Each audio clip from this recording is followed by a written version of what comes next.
situação. Ele lança o nome de uma doença X, que possivelmente somente um médico entenderia o que seria os efeitos daquela doença.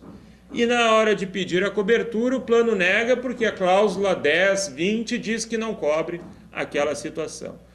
Desimporta qual seja a modalidade, o fato é que o usuário sempre é um consumidor e, como tal, sendo vulnerável, ele tem o direito de receber uma boa informação, até mesmo para saber o que está contratando. Hoje, dentro dos planos de saúde, dentro da ideia de cobertura dos planos de saúde, entende-se, inclusive no âmbito dos tribunais, que todas as doenças, todas as patologias catalogadas na chamada CID, Classificação Internacional de Doenças, todas aquelas doenças sobre as quais já existe um estudo, uma pesquisa, e que é feito pela Organização Mundial de Saúde, todas essas doenças da CID devem ser cobertas pelos planos de saúde. Hoje nós temos um setor que tem um órgão fiscalizador, que é a ANS, Agência Nacional de Saúde Suplementar, e com a legislação, que é a Lei 9.656 e o Código de Defesa do Consumidor, hoje não existe mais aquelas segmentações variadas que há 10, 15 anos atrás existia. Hoje há um padrão mínimo que deve ser observado. E nesse padrão mínimo, nós temos, então, a cobertura obrigatória de todas aquelas doenças que estão na Classificação Internacional de Doenças. Professor, falando em doenças, como estão hoje os abusos que os usuários dos planos de saúde estão sofrendo? Bom, o que acontece? Como existe um número também muito elevado de procura por esse tipo de setor, e sendo o consumidor um agente vulnerável, passa a ser um tipo contratual, passa a ser um contrato em que há um registro muito grande de abusos perpetrados, promovidos por determinadas operadoras. A questão dos contratos de planos de saúde, ela chega num número muito grande aos nossos tribunais. É uma matéria muito corrente, tendo em vista o quê? Que há uma série de negativas para a cobertura de determinados tratamentos, determinados procedimentos médico-hospitalares. E o que acontece? Antes de contratar, o que eu já havia falado, primeiro buscar na Agência Nacional de Saúde Suplementar a saúde da empresa, saúde financeira e a regularização da empresa com quem a gente vai contratar, pedir um modelo de contrato que vai ser assinado e, antes de fechar o contrato, entregar para um especialista da área e perguntar para ele se é vantajoso ou não firmar um negócio com aquela empresa.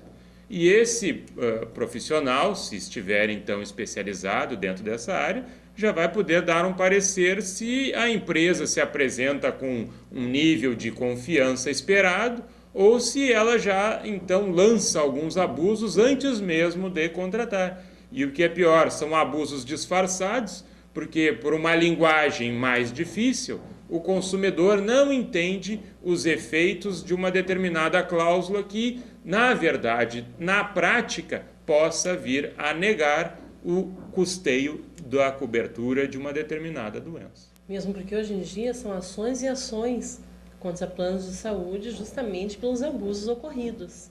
Há uma série de ações na justiça correndo, tendo em vista alguns abusos que são praticados no mercado. E um dos abusos é a limitação do tempo de internação, não é mesmo, professor? Ainda muito frequente é a questão de alguns contratos apresentarem a cláusula expondo que há um tempo máximo de tratamento por ano de um determinado paciente. Quer dizer, um determinado contrato lá diz que o usuário do plano pode ficar até 15, 20 ou 30 dias internado num hospital por ano de forma não cumulativa. O que significa? Se o indivíduo já tinha um contrato há 5 anos, nunca foi internado, ele não passa a ter direito, então, a usar esse tempo que não foi utilizado no passado. Na verdade, todo ano ele, então, enfrenta um tempo máximo de acordo com o contrato. Isso coloca o indivíduo quase que numa situação divina.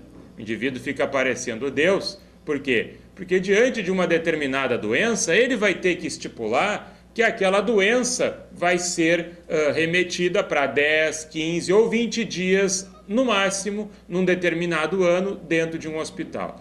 Na verdade, o que a Lei 9.656, de 98, que regula os planos de saúde, diz o quê?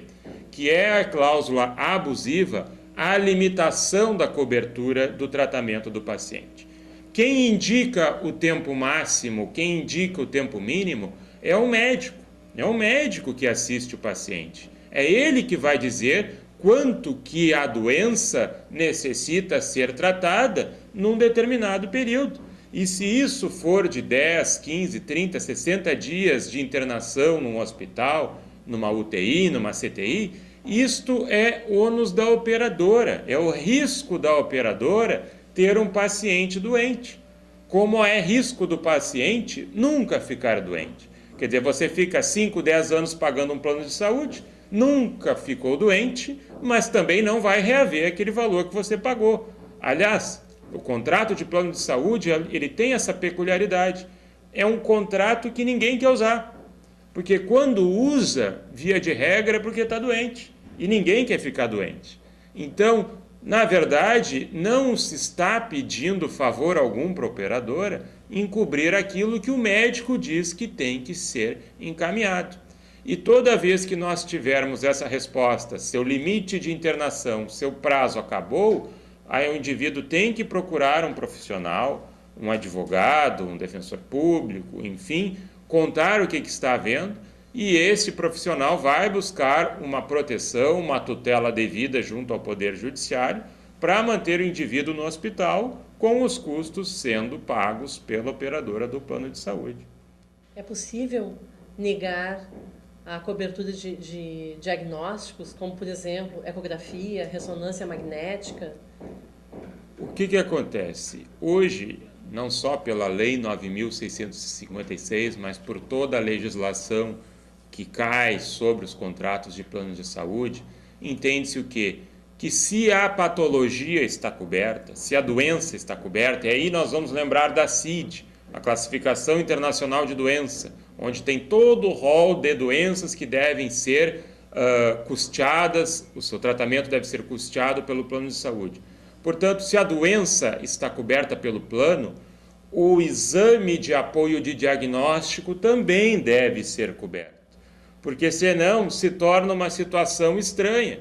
Eu cubro a doença, mas não cubro a evitação da doença. Quer dizer, que plano sou eu que só vou atender meu paciente quando efetivamente ele estiver doente? E não são só doenças, né, professor? Existem também as próteses, por exemplo. Como são as coberturas das próteses hoje em dia com os planos de saúde? Bom, entende-se o seguinte, que diante da prótese o que vem a ser? Vem a ser aquele elemento, aquela estrutura interna substitutiva de alguma função ou de algum órgão. Neste caso, o que acontece? Se uma determinada prótese ela está vinculada a um determinado tratamento coberto pelo plano, por exemplo, o indivíduo tem direito, então, a tratamentos contra doenças cardiovasculares.